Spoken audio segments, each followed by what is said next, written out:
À la frontière de notre système solaire se trouve une région froide et énigmatique appelée le nuage d'Oort. Cette zone hypothétique, immense et glacée, est supposée envelopper le Soleil d'une multitude d'objets gelés.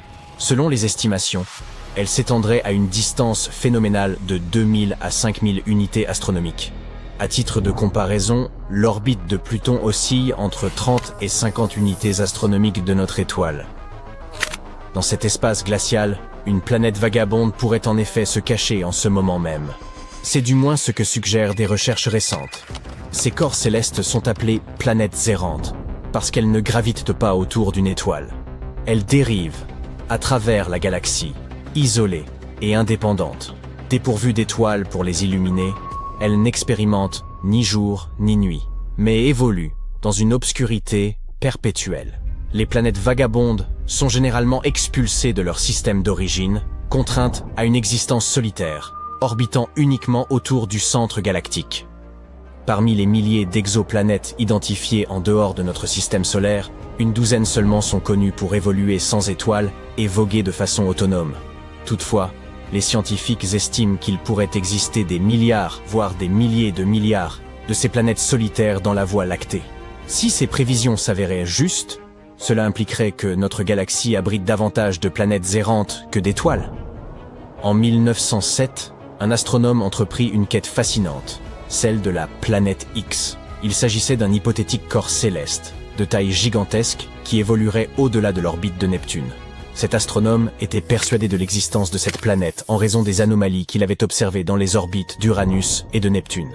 Ses travaux ont conduit, en 1930, à la découverte de Pluton. Cependant, la petite taille de cette planète naine s'est révélée insuffisante pour expliquer les perturbations gravitationnelles observées, particulièrement en ce qui concerne l'orbite d'Uranus.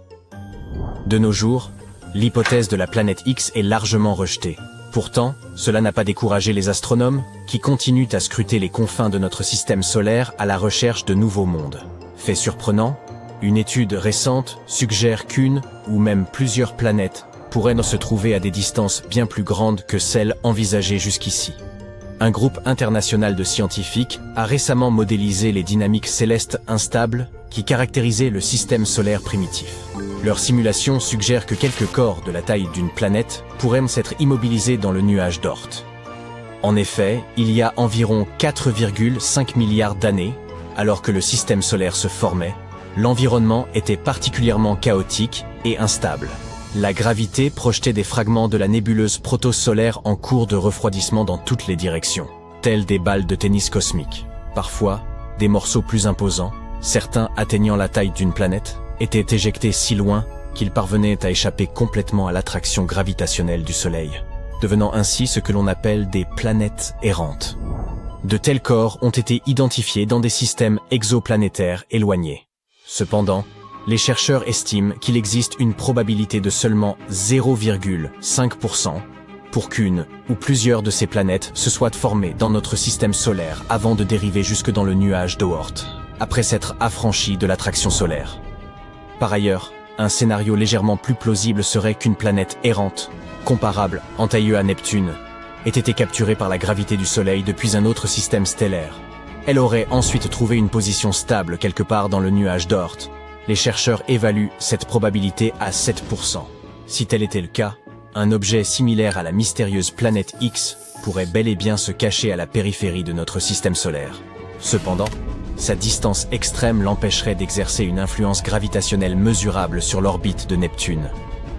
Malgré tout, la plupart des scientifiques s'accordent à penser que le nuage d'Oort se compose d'une multitude de petits objets glacés. Toutefois, en raison de l'immensité de cette région et de la distance considérable qui nous en sépare, il est possible que nous ne parvenions jamais à révéler véritablement les secrets qu'elle recèle. Il y a quelque temps, le télescope spatial James Webb a identifié un objet céleste singulièrement étrange, dérivant à travers notre galaxie. Il ne gravite autour d'aucune étoile connue. C'est un objet errant, flottant librement dans l'immensité cosmique. Plus fascinant encore, cet astre nomade posséderait une atmosphère semblable à un gâteau, dont l'analyse pourrait se révéler capitale pour l'étude des exoplanètes. Elle offrirait aussi des indices sur l'évolution des géantes gazeuses et le destin potentiel de Jupiter. Vous pourriez objecter que la Terre possède elle aussi une atmosphère stratifiée, composée de 5 couches principales et de plusieurs secondaires. Mais sur notre planète, l'air est constitué en grande majorité d'azote et d'oxygène. Les autres mondes présentent des atmosphères radicalement différentes. Vénus, par exemple, possède une enveloppe extrêmement dense, saturée d'acide sulfurique. Certaines exoplanètes ont des nuages de vapeur d'eau. D'autres, des nuées formées de sable brûlant. Mais qu'en est-il de cet objet nomade? À vrai dire, nul ne sait vraiment pourquoi il a hérité d'une telle réputation. Mais pour une raison obscure, les scientifiques ont décidé de le nommer SIMP. Quoi qu'il en soit, il semble doté d'une configuration atmosphérique bien à lui, avec des bancs de nuages et de curieuses réactions chimiques, se manifestant en altitude. Son enveloppe est constituée de nuées riches en fer et en magnésium, et l'on y trouve des composés carbonés, dérivant librement. Des aurores y ont été observées, semblables aux aurores boréales terrestres, mais se déroulant dans l'obscurité glaciale de l'espace lointain. C'est la première fois que les chercheurs sont en mesure d'établir une sorte de bulletin météo sur un astre vagabond de ce type. Autre étrangeté notable, cet objet ne correspond à aucune classification connue. Il ne peut être considéré comme une planète, puisqu'il n'orbite autour d'aucune étoile. Mais il est également trop petit pour être qualifié de naine brune, une sorte d'étoile inachevée. Il se situe donc dans un entre-deux, ni tout à fait planète, ni vraiment étoile. Et bien qu'il ne constitue pas une menace immédiate, les scientifiques estiment que de tels objets errants pourraient gravement perturber un système solaire s'ils s'en approchaient. Leur force gravitationnelle suffirait à dérégler les orbites planétaires, causant instabilité ou collision. Notre compagnon interstellaire n'est donc pas encore une menace, mais il pourrait bien le devenir un jour. Cet objet vagabond présente des caractéristiques étonnantes. Pour commencer, ses journées ne durent que 2,4 heures. Imaginez un lever et un coucher du soleil en si peu de temps. C'est fulgurant. Il se trouve à une vingtaine d'années-lumière dans la nébuleuse de la Carène, ce qui, à l'échelle cosmique, reste relativement proche. Ce qui le rend encore plus remarquable, c'est qu'il s'agit du plus brillant des objets flottant librement de ce genre visible depuis l'hémisphère nord. Et comme il dérive sans étoiles voisines pour perturber les observations, des télescopes comme Spitzer ont pu le photographier directement. C'est extrêmement rare pour un corps aussi lointain et peu lumineux. Lorsque les scientifiques l'ont observé en infrarouge, autrement dit avec une vision thermique, ils ont remarqué que son atmosphère se comportait de manière inhabituelle. La quantité de chaleur qu'elle émettait variait sans cesse, tantôt plus forte, tantôt plus faible. Un phénomène étrange était à l'œuvre, mais difficile à cerner. Alors, en juillet 2023, une équipe a eu recours au télescope spatial James Webb pour pousser l'enquête plus loin. Elle a braqué l'instrument sur SIMP et récolté environ 6000 mesures en quelques heures à peine. Les premières portaient là sur le rayonnement à ondes courtes, suivies plus tard de mesures similaires sur des ondes longues. Les résultats ont révélé que la luminosité variait différemment selon les longueurs d'onde. Certaines zones de l'atmosphère devenaient plus claires, d'autres plus sombres, tandis que certaines restaient stables. Les variations semblaient aléatoires. Pourtant, un schéma a fini par émerger. Tous ces changements se répartissaient en 3 groupes distincts. Chacun possédait une forme de signature propre, comme un indice sur ce qui se déroulait dans l'atmosphère. Ainsi, l'objet n'était pas simplement flottant et inerte, il s'avérait incroyablement actif, avec des couches nuageuses et gazeuses en perpétuel mouvement. Cela suggérait que 3 processus distincts avaient lieu dans l'atmosphère. Pour en comprendre la cause, les chercheurs ont conçu des modèles simulant les conditions atmosphériques de ce corps errant. Il semble que le premier groupe de variations soit lié à des nuages bas composés de fer. Et oui, du métal sous forme de vapeur. Le second groupe proviendrait de couches plus élevées composées de forstérite, un cristal enrichi en magnésium. Et ces nappes nuageuses ne seraient pas uniformes. Elles seraient fragmentées, comme par plaques.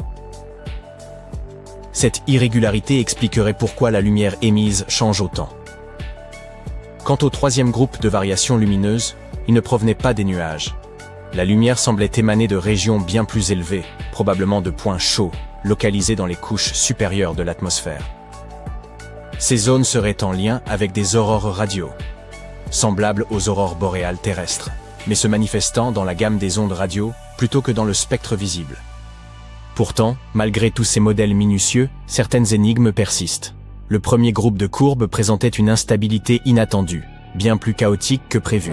Les chercheurs pensent que cela pourrait s'expliquer par la présence de gaz carbonés, tels que le monoxyde de carbone, en suspension dans l'atmosphère. Ces gaz seraient susceptibles d'absorber aléatoirement certaines longueurs d'onde. C'est la première fois que ce type de désordre atmosphérique est observé directement. Mais les quelques heures d'observation n'ont pas suffi à percer tous ces mystères. Pour en comprendre pleinement la dynamique, des jours entiers de données seront nécessaires. Les scientifiques comptent ainsi sur le télescope spatial Nancy Grace Roman, dont le lancement est prévu pour 2027, pour approfondir leurs investigations. Même si cet objet énigmatique n'est pas à proprement parler une planète errante, celle-ci mérite tout de même qu'on s'y attarde. Il s'agit en effet de planètes éjectées de leur système d'origine. Oui, véritablement expulsées. Lorsqu'une planète se forme, elle coexiste généralement avec d'autres autour d'une même étoile. Mais au premier temps, le chaos règne. Collisions, dérives, interactions gravitationnelles intenses. Et parfois, l'une d'elles est tout simplement projetée hors du système. N'étant plus liées à une étoile, ces planètes vagabondes voguent seules à travers la galaxie. Si elles s'approchent d'un astre massif, une étoile ou un trou noir par exemple, leur trajectoire peut être déviée par sa gravité. Mais en dehors de cela, elles poursuivent leur errance silencieuse. La plupart ont été expulsées pendant la jeunesse de leur système, alors que tout n'était que désordre. Toutefois, un chercheur de la NASA rappelle que même des systèmes stabilisés peuvent encore rejeter une planète si les orbites deviennent instables ou si un objet massif provoque une perturbation majeure. La prochaine planète dont il convient de parler, PDS 70b, n'est pas errante. Elle gravite bien autour de son étoile.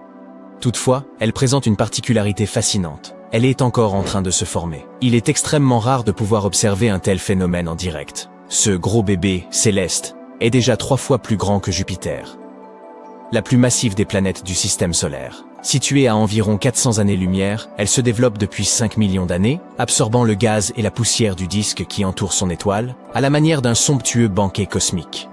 Le problème, c'est que lorsque les astronomes ont analysé la composition chimique de l'atmosphère de cette planète à l'aide d'un grand télescope à Hawaï, les données recueillies se sont révélées déroutantes. Ils s'intéressaient en particulier au monoxyde de carbone et à la vapeur d'eau, 2 éléments permettant d'estimer les quantités de carbone et d'oxygène présentes.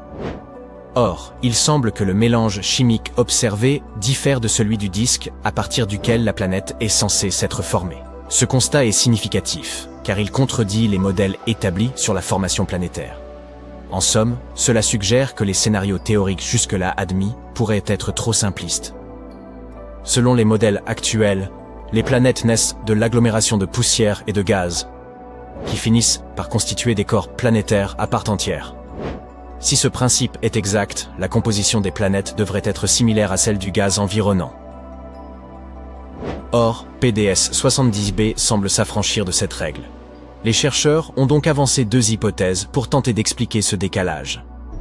La première suggère que la planète se formerait à partir de matière solide, poussière et glace, contenant du carbone et de l'oxygène piégé, ce qui altérerait la chimie lors de leur incorporation. L'autre possibilité est que le gaz du disque se soit enrichi en carbone après la formation de la planète. Heureusement, une seconde planète, PDS 70c, évolue dans le même système, et les scientifiques espèrent qu'en l'analysant à son tour, ils pourront éclaircir cette énigme. La recherche d'exoplanètes et de formes de vie dans les vastes étendues de l'univers continue. On ne s'arrêtera pas de sitôt. Ce que nous cherchons, c'est une deuxième Terre, une planète qui ressemblerait à la nôtre et sur laquelle nous pourrions enfin nous faire des amis. Nous ne sommes pas difficiles, toute forme de vie nous conviendrait, même des organismes de la taille d'une bactérie. Nous avons concentré nos recherches dans la zone habitable d'étoiles plus ou moins distantes. On appelle cela la zone boucle d'or. Il s'agit d'une région où les conditions sont à peu près idéales pour que de l'eau liquide puisse exister, sur la surface d'une planète ou sur une lune. Plus l'étoile est chaude, plus l'espace à explorer est grand, car sa zone habitable s'étend alors très loin. Et comme nous en savons encore très peu sur ces espaces infinis, c'est beaucoup de travail. C'est pourquoi nous aimons beaucoup les naines rouges. Il y a des centaines de milliards d'étoiles dans notre galaxie, et environ 80% d'entre elles sont probablement des naines rouges. Ces petites étoiles sont beaucoup plus froides que notre Soleil. Cela signifie que leurs zones habitables sont beaucoup plus petites, ce qui facilite notre recherche. Les planètes tournent autour de leur étoile et à un moment donné, bingo! Elle passe devant elle et bloque un peu sa lumière. Le télescope spatial Kepler nous a déjà permis de trouver des milliers de planètes grâce à cette méthode, et la plupart gravitent autour de naines rouges.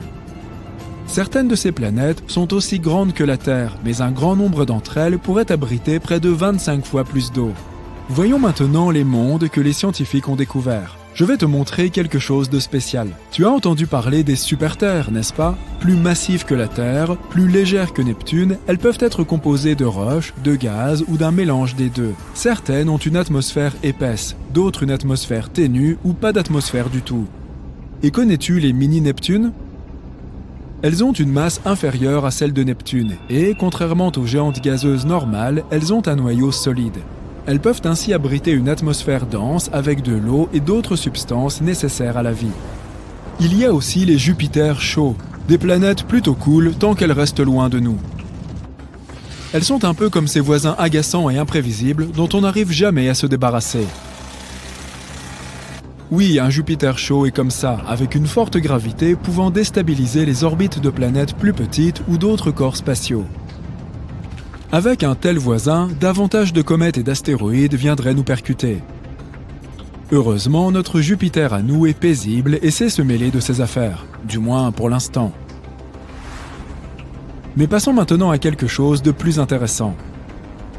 Imagine que tu voyages dans ton vaisseau spatial et que tu tombes soudain sur un œil géant flottant dans l'obscurité de l'espace, et fixé sur l'étoile centrale de son système solaire. Ce n'est pas un monstre, et j'espère que nos futurs amis de l'espace ne seront pas aussi gros et terrifiants. Il ne se tournera donc pas soudain vers toi à ton approche. Il s'agit en fait d'une planète, un peu bizarre, mais quand même assez cool. Et nous appelons ce genre d'objet des planètes de type globe oculaire. Ces planètes sont en fait assez courantes, et certaines planètes normales peuvent même se transformer en de tels globes oculaires. Elles se forment lorsque de la matière et de la poussière s'accumulent autour d'une étoile et se solidifient peu à peu. Le nouvel objet commence alors à tourner, et au fil du temps, la gravité de l'étoile tire sur la planète et ralentit sa rotation, jusqu'à son verrouillage. L'un de ces hémisphères fait alors toujours face à l'étoile, tandis que l'autre est plongé dans une obscurité permanente. Nous avons un bon exemple de ce phénomène près de chez nous. Notre Lune fait le tour de la Terre une fois par mois. Et il lui faut le même temps pour tourner sur son axe. Ainsi, nous voyons toujours la même face de la Lune. Qui sait, son autre face est peut-être encore plus belle, mais il faut aimer les cratères. L'une des choses les plus intéressantes à propos des planètes globes oculaires est donc leur apparence. S'il y avait de l'eau à leur surface, le côté qui fait face à l'étoile aurait des océans bleu clair, et nous rêverions de les visiter lors de nos vacances interstellaires. L'autre côté serait plutôt destiné aux aventuriers, avec son environnement hostile et stimulant. Étant constamment dans l'obscurité, ce côté serait très froid et sans doute couvert de glace. Nous avons découvert beaucoup de planètes hors de notre système solaire ces 30 dernières années. Les super-terres sont, bien sûr, particulièrement intéressantes. La vie sur un grand nombre d'entre elles n'est probablement pas très agréable, avec toute cette brume et ces nuages. Il serait difficile aussi d'y détecter une quelconque forme de vie. Mais certains scientifiques pensent que ces endroits pourraient s'avérer très prometteurs. Les super-terres globes oculaires sont un bon point de départ. Ces planètes sont probablement recouvertes de grands océans. Sur leur moitié froide, où règne la nuit éternelle, les conditions sont extrêmes. Brrr, j'ai froid rien que d'y penser. Mais côté jour, c'est plutôt sympa. Beaucoup de soleil, des océans, etc. Et il y a des chances qu'on y trouve de la vie. Nos scientifiques recherchent par exemple de la vie sur Proxima b, une super-terre globe oculaire, située dans la zone habitable de l'étoile la plus proche de notre système solaire. Son côté jour pourrait même présenter des conditions et une atmosphère propices à certaines formes de vie. Un océan vaste et profond pourrait recouvrir sa surface. Il pourrait être très salé, mais certaines créatures pourraient tout de même y survivre. Regarde notre mer morte. Elle est extrêmement salée, mais certaines bactéries réussissent quand même à y vivre. Et elle se porte sans doute très bien. Mais il n'y a pas d'animaux à proprement parler. Les poissons qui se retrouveraient accidentellement dans la mer morte n'y survivraient pas longtemps. Mais il est donc possible que des bactéries ou d'autres formes de vie similaires existent dans l'océan potentiellement très salé de Proxima b. Mais cette grande mer ouverte pourrait poser quelques problèmes. Sur la face cachée de la planète, l'océan pourrait geler et la glace dériverait alors vers les zones plus chaudes. Ainsi, l'océan se refroidirait et une partie de plus en plus importante se mettrait à geler, même du côté ensoleillé.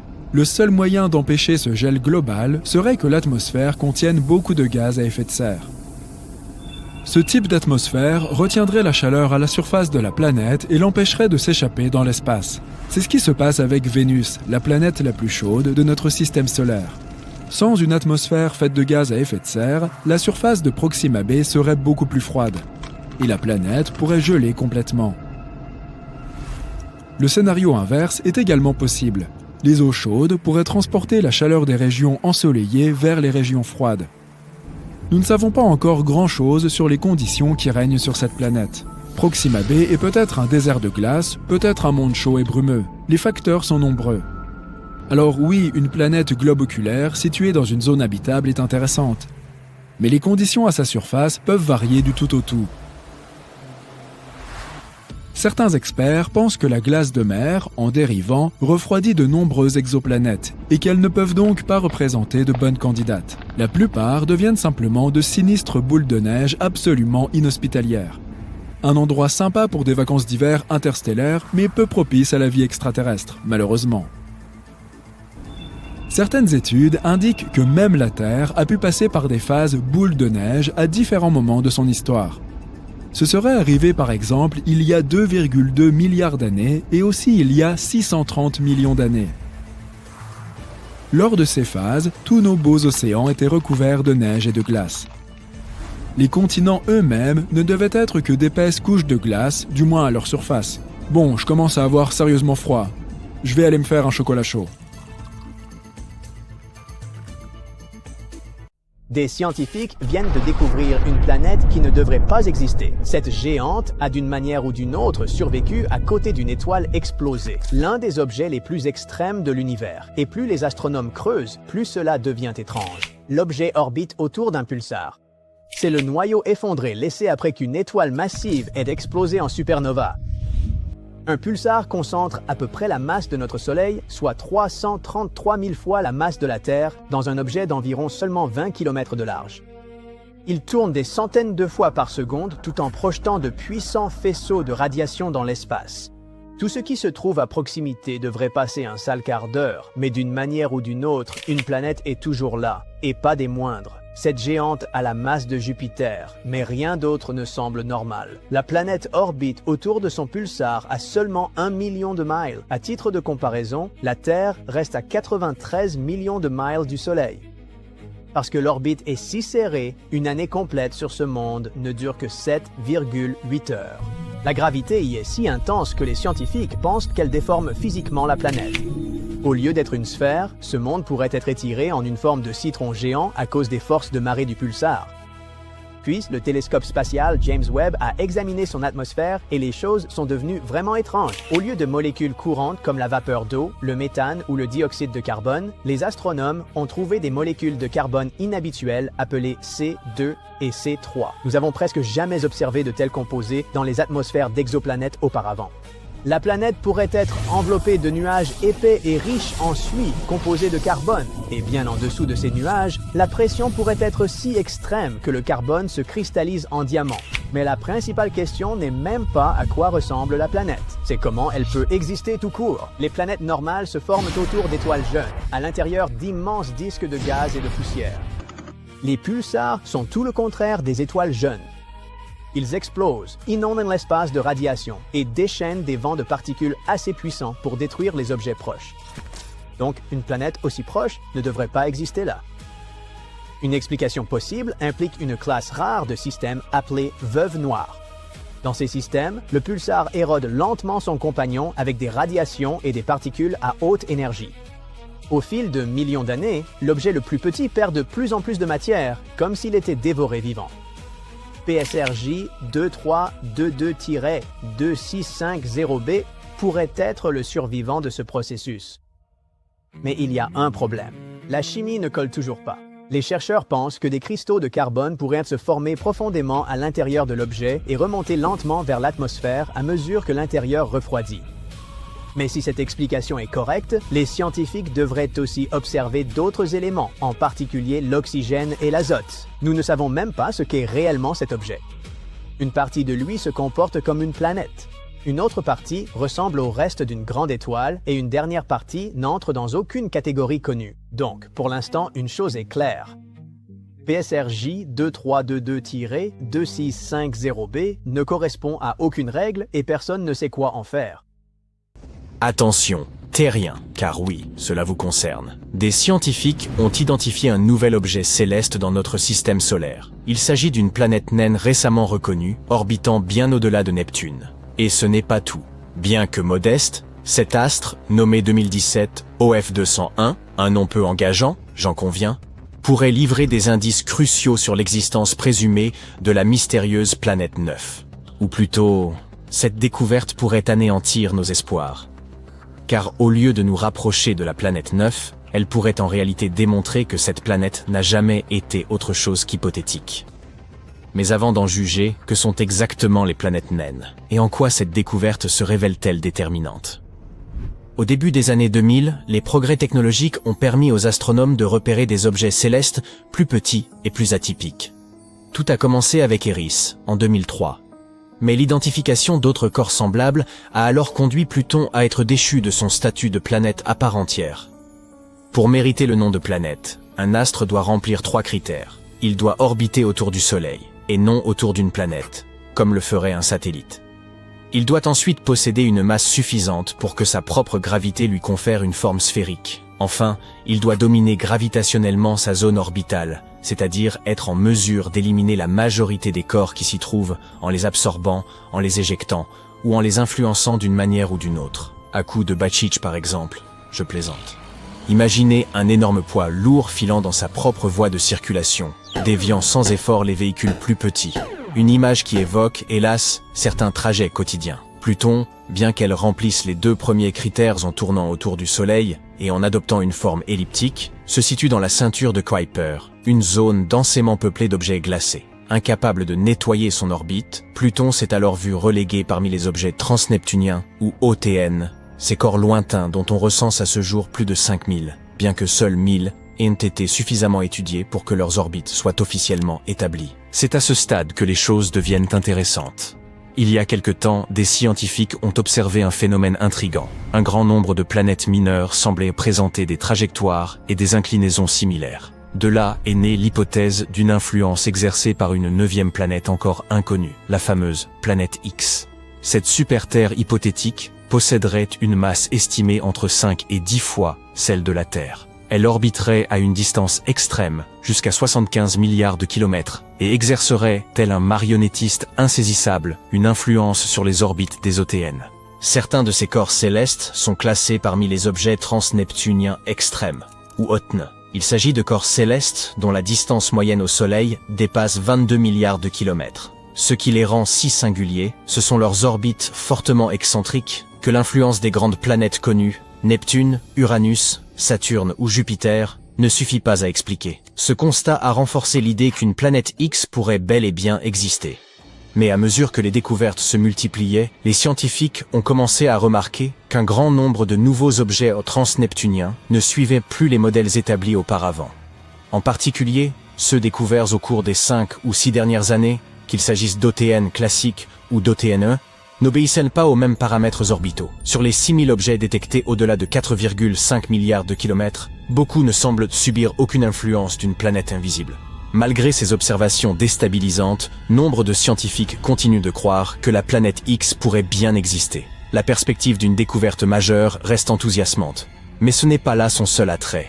Un tel astre, s'il existe, pourrait jouer un rôle protecteur en détournant des astéroïdes provenant des confins de l'espace. Il pourrait également éclairer les raisons pour lesquelles notre système stellaire diffère autant des nombreux autres observés dans la galaxie, où dominent les super-Terres et les mini-Neptunes. Peut-être révélerait-il des clés sur la formation du système solaire, sa dynamique et ses mystères enfouis. Découvrir la planète 9 changerait notre vision de l'ensemble du système. Toutefois, la découverte de 2017 OF201, un nom peu commode, que nous simplifierons en l'appelant OFI, pourrait bien remettre en cause l'ensemble de la théorie entourant la planète 9.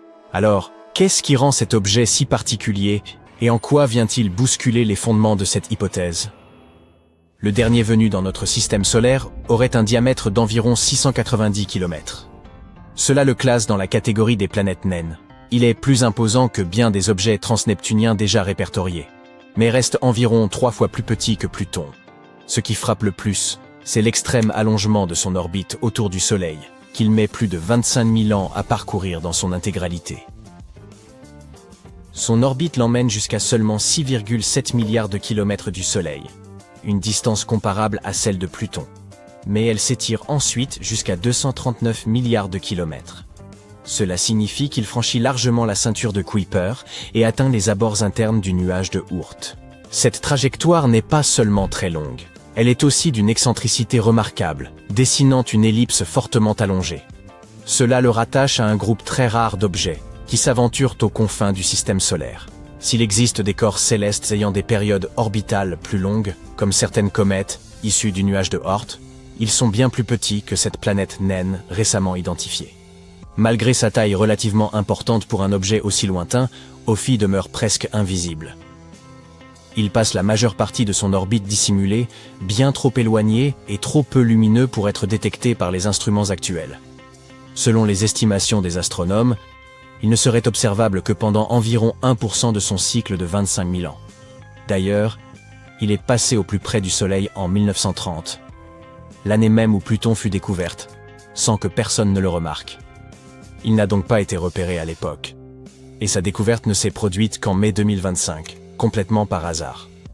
En analysant des archives issues de télescopes accessibles au public, des chercheurs ont réussi à reconstituer sa position à partir de 19 clichés distincts, pris sur une période de 7 années. Un admirable travail d'enquête. Que signifie tout cela pour la fameuse planète X ? Les clichés d'archives indiquent que l'orbite d'Ophi ne correspond à aucun des regroupements orbitaux invoqués jusqu'ici pour appuyer l'hypothèse de la planète 9. Il ne fait pas partie du groupe des autres OTNE. Plus frappant encore, si une planète invisible exerçait vraiment une attraction sur des objets distants, Ophi aurait été expulsée du système solaire depuis des millions d'années. Si la planète 9 se trouvait là où on l'avait supposé et possédait la masse prédite, l'orbite actuelle d'Ophi ne serait pas viable. Elle aurait été perturbée, voire anéantie, en moins de 100 millions d'années. Pourtant, son orbite semble parfaitement stable, ce qui suggère qu'elle perdure depuis bien plus longtemps. Mais attendez, objecterez-vous, si cette orbite étrange n'est pas due à une planète géante dissimulée, qu'est-ce qui pourrait l'expliquer? L'espace regorge de phénomènes imprévus, et la gravité ne se limite pas aux planètes. Une hypothèse avance que les marées galactiques, ces forces lentes exercées par notre galaxie elle-même, auraient peu à peu étiré l'orbite. De la même manière que la Lune influence les marées terrestres, la Voie lactée tire doucement sur tout ce qui gravite dans le système solaire. Et lorsqu'un objet est aussi lointain qu'Ophi, cette force minime suffit à infléchir son trajet au fil de millions d'années. Une autre piste envisage le passage ancien d'une étoile à proximité de notre système solaire, en particulier lors de sa formation. À l'époque où le Soleil n'était qu'une étoile parmi d'autres dans un amas naissant, l'une de ses voisines aurait pu s'approcher suffisamment pour altérer la trajectoire de certains objets distants. Un tel survol pourrait très bien avoir propulsé un corps glacé dans une orbite étirée et fortement inclinée. Une troisième hypothèse évoque des orbites héritées du chaos primitif du système solaire. Lorsque les planètes et les débris étaient banqués et projetés en tous sens, certains objets auraient donc pu être piégés dans des orbites stables, mais extrêmes, comme celle qu'occupe aujourd'hui Ophi. Si une force extérieure, telle que la galaxie elle-même, agit réellement sur ces objets lointains, alors nos modèles actuels sont insuffisants pour la décrire. Le simple fait d'avoir pu détecter Ophi relève déjà de l'exploit. Ces corps ne deviennent visibles que lorsqu'ils passent près du Soleil, ce qui signifie que nous n'avons sans doute aperçu qu'une infime part de ce qui existe. Il pourrait exister des centaines, voire des milliers d'objets similaires, animés d'orbites insolites et aux origines obscures. Dès lors, le vrai mystère ne réside peut-être pas dans l'existence d'une planète invisible, mais dans celle d'un monde insoupçonné de roches errantes, attendant d'être découvertes. Les planètes à 2 soleils, à l'image de Tatooine dans Star Wars, relevaient autrefois de la pure fiction. Durant des décennies, les scientifiques ont estimé ces systèmes trop instables pour exister. 2 étoiles, exerçant leur attraction sur une planète, devraient l'éjecter dans l'espace ou la précipiter vers l'un des astres. Sauf que la nature n'a visiblement pas reçu le message. Les astronomes ont identifié une planète qui orbitait paisiblement autour de 2 étoiles comme si de rien n'était. Cette planète évolue plus près de ces 2 étoiles que toute autre planète d'un système binaire jamais observé par imagerie directe. Cette méthode implique que les chercheurs ont capté la lumière de la planète elle-même, et non une simple trace indirecte. L'ensemble se situe à environ 446 années-lumière, si bien que la lumière observée aujourd'hui a été émise avant l'essor de nos villes modernes. Cet objet massif atteint près de 6 fois la masse de Jupiter. Plus étonnant encore, il n'est âgé que d'environ 13 millions d'années. Cela peut sembler considérable, mais à l'échelle cosmique, c'est infime. La Terre affiche près de 4,6 milliards d'années, ce qui fait de cette planète un véritable nouveau-né.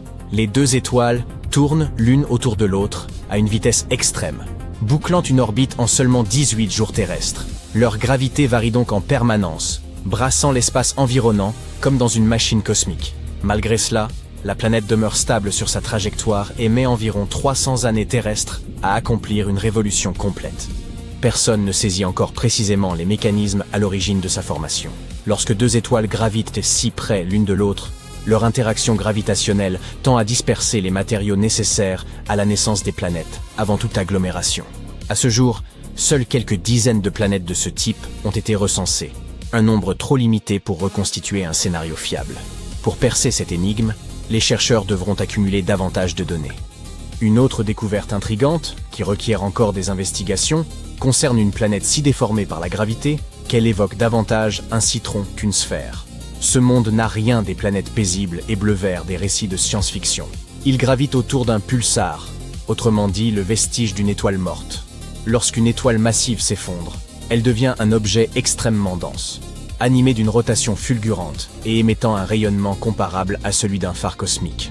S'en approcher condamne en principe toute matière solide. Et pourtant, cette planète subsiste, à peine. La gravité la distorte, tirant plus intensément le côté orienté vers le pulsar que celui qui lui est opposé, comme un caramel cosmique. Et c'est précisément là que la situation devient plus troublante encore. En étudiant l'atmosphère de cette planète, les chercheurs n'ont détecté ni eau ni oxygène, mais uniquement de l'hélium et du carbone pur. Aucun nuage, aucun océan, aucune possibilité de vie. Selon les modèles actuels de formation planétaire, un tel monde ne devrait tout simplement pas exister.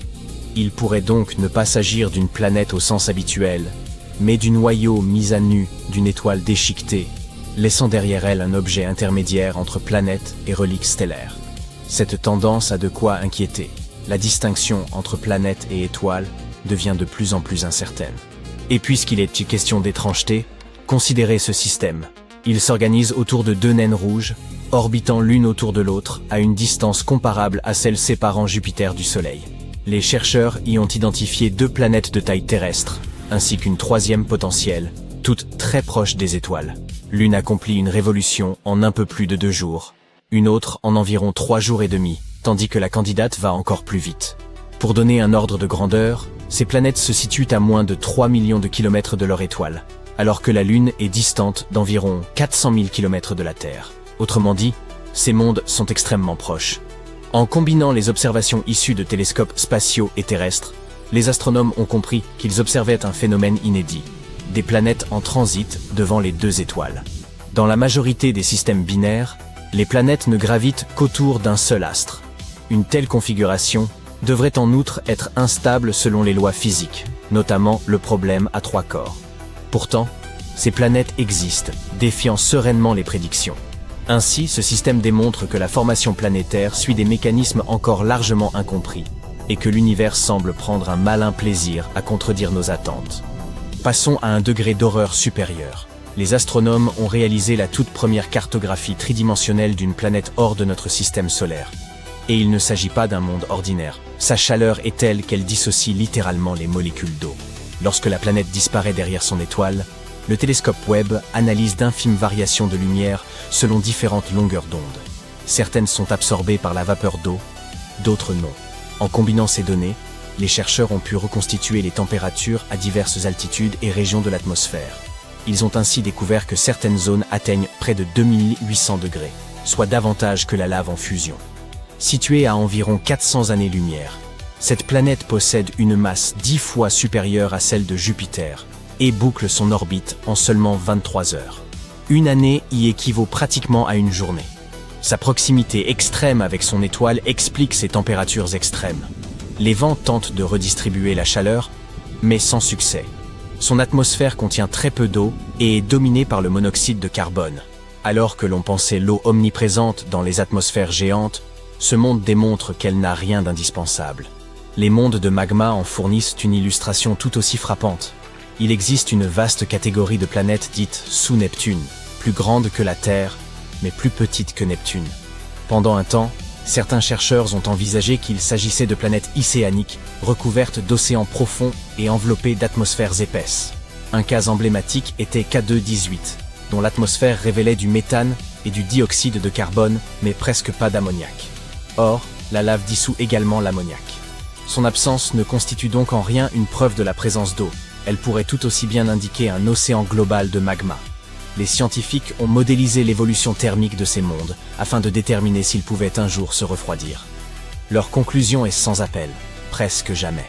Après analyse de milliers de sous-Neptune, la majorité d'entre elles seraient des montes de lave plutôt que d'eau. Autrement dit, ces planètes n'exhalent pas de vapeur d'eau, mais des vapeurs rocheuses, issues du magma en ébullition. Cette révision bouleverse notre compréhension. De nombreux mondes, autrefois jugés potentiellement habitables, se révèlent être de véritables enfers dès que l'on examine les données avec rigueur. L'univers ne semble donc pas produire des copies de la Terre, mais plutôt des fournaises et d'étranges monstres. Considérez enfin cet exemple. Situé à environ 64 années-lumière, une distance relativement faible à l'échelle cosmique, il s'agit du Jupiter chaud le plus proche de la Terre. À distance, la planète présente un aspect fascinant. Une sphère lisse d'un bleu profond, flottant paisiblement dans l'espace. Pourtant, cette apparence dissimule une réalité extrême. Il y pleut du verre, à l'horizontale. Des vents violents balayent son atmosphère à près de 8700 km/h, une vitesse capable de pulvériser instantanément toute matière. Cette teinte bleue provient de particules de silicate, composant du verre, en suspension dans l'air. La température de surface atteint environ 1300 degrés, suffisante pour faire fondre la roche. Sous cet effet, les silicates se transforment en fragments microscopiques de verre projetés autour de la planète comme un sablage permanent. S'y tenir ne provoquerait aucune douleur, vous cesseriez d'exister avant même de pouvoir la ressentir.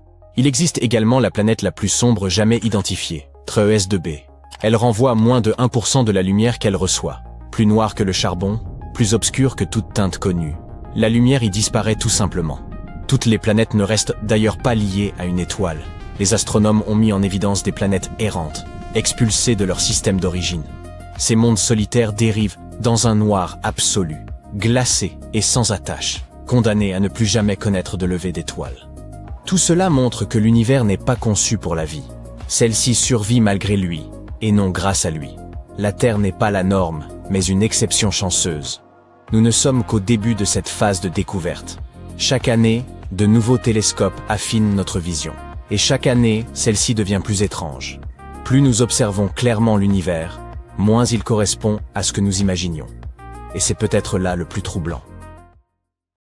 Avez-vous déjà entendu parler de la planète 9 ? Non, il ne s'agit pas de Pluton. Nous parlons ici d'un astre mystérieux qui entrait les confins du système solaire, une planète hypothétique dont l'existence reste à confirmer. Les chercheurs la tractent depuis des années. Et aujourd'hui, il semble qu'ils aient enfin trouvé un élément clé pour lever le voile sur ce mystère. Cette insaisissable planète finira-t-elle par révéler ses secrets ? Voyons cela de plus près. La planète 9 est un corps céleste hypothétique qui évoluerait dans les régions les plus reculées de notre système solaire. Depuis plusieurs années, les astronomes tentent de la repérer. Pourtant, son caractère insaisissable ne leur a permis d'identifier que quelques-unes de ses caractéristiques potentielles.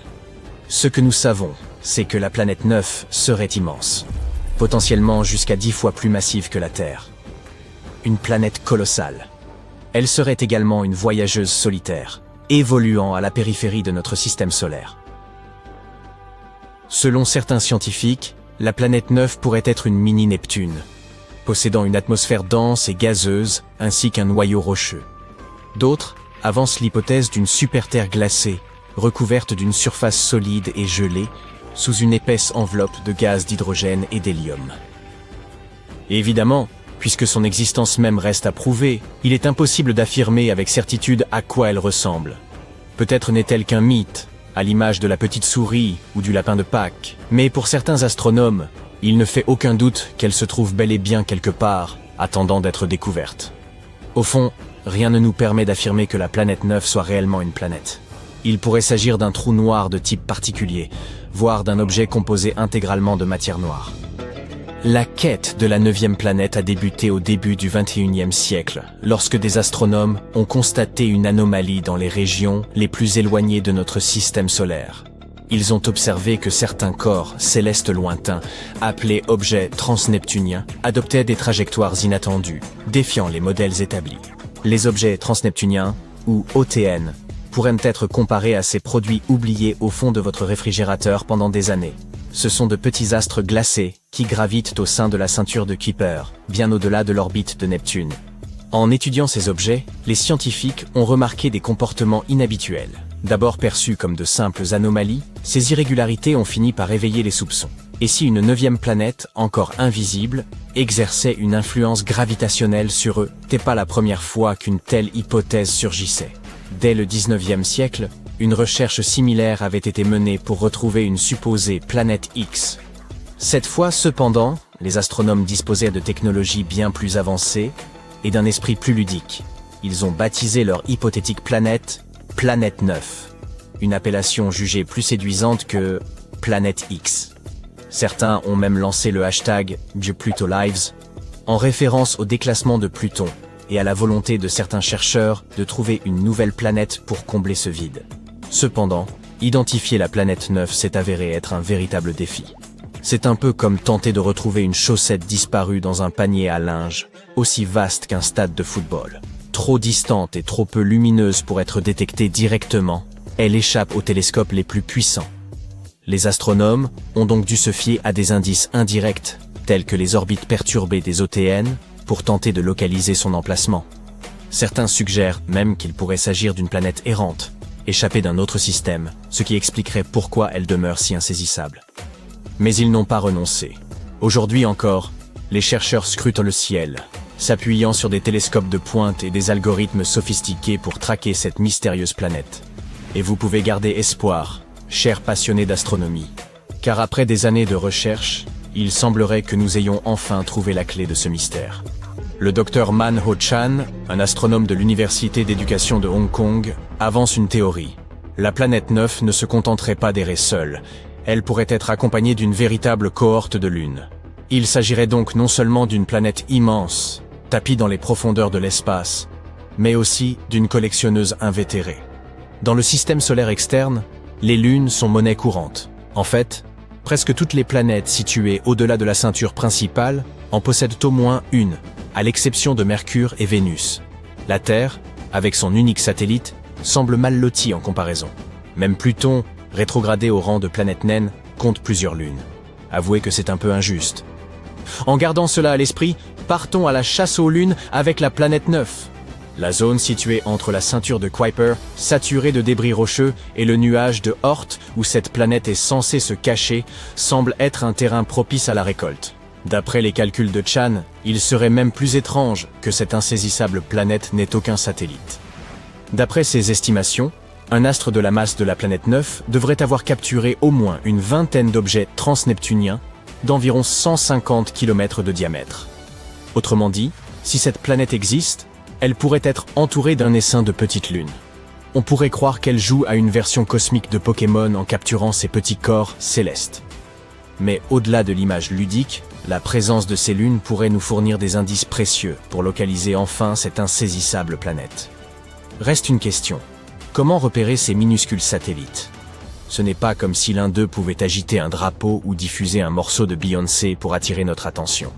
Pourtant, il existe un phénomène bien réel qui pourrait nous aider. Le réchauffement par effet de marée. Le chauffage par marée pourrait évoquer une nouvelle mode en matière de fitness. Mais il s'agit en réalité d'un phénomène scientifique bien réel. Il survient lorsque deux corps célestes évoluent à proximité l'un de l'autre. les marées ne se limitent pas au mouvement de l'océan. Elles résultent aussi des forces gravitationnelles qui s'exercent de manière inégale sur une planète ou une lune.